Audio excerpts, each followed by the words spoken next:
তো ভাত ভাজি কমপ্লিট, কারা খাবে চলে এসো, ঝটপট চলে এসো, খেয়ে দিয়ে ঘুমাতে হবে। ভাত আর ভালো লাগছে না, তাই আজ বানিয়ে ফেললাম ভাত ভাজা। রাতে বেঁচে যাওয়া ভাত ছিল কটা, সেই ভাতটা দিয়েই আজ বানিয়ে ফেলবো ভাত ভাজি। তো দেখো এর মধ্যে আমি কি কি দিচ্ছি। লঙ্কা কুচি, এটা রসুন কুচি কুচি করে কেটে নিয়েছি, এখানে পেঁয়াজ নিয়েছি কেটে কুচি কুচি করে, এখানে গাজর নিয়েছি, আর এখানে আলু নিয়েছি। এই উপকরণগুলো দিয়েই আজ আমি করব ভাত ভাজা। কড়াইটা গরম হয়ে গেছে আর আমি এখানে কিছু পরিমাণে তেল দিয়ে দিচ্ছি। আর তেল দিয়ে বাঙালির প্রিয় খাবার হচ্ছে লঙ্কা, সেই লঙ্কাটাই যদি না থাকে তাহলে কেমন হবে বলো তো।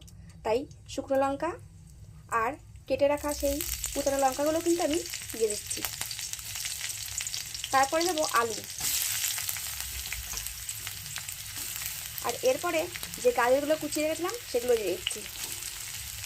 এবার এগুলো ভালো করে ভেজে নেব। সামান্য পরিমাণে লবণ আর হলুদ,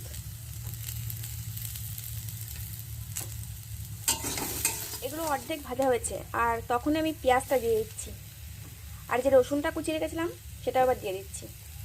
এবার এটাকে ভালো করে ভাজিটা কমপ্লিট হয়ে গেছে, আলু গাজর পেঁয়াজ রসুন দিয়ে ভাজা এটা কমপ্লিট হয়ে গেছে। এবার আমরা এই ভাতটা দিয়ে দেবো।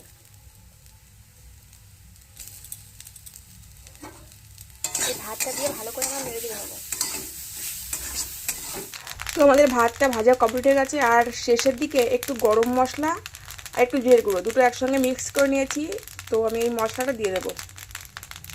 তো ভাত ভাজি কমপ্লিট, কারা খাবে চলে এসো, ঝটপট চলে এসো, খেয়ে দিয়ে ঘুমাতে হবে কিন্তু।